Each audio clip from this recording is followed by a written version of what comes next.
Hello there everyone, welcome back to our channel. In today's quick video, you are going to see how to use Wi-Fi and hotspot at the same time in Samsung. So to do that, head over to your settings option.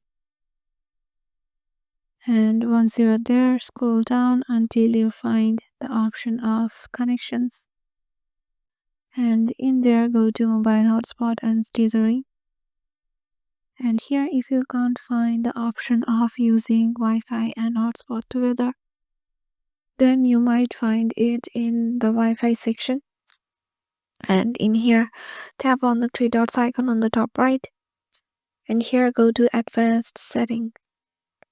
And here you must know that you have to turn on the hotspot window that automatically connect so that your hotspot and Wi-Fi are both connected at the same time, and one will run if the another one stops. So yeah, this is how you can do it. Hope this video will help you out, and we will see you in the next one.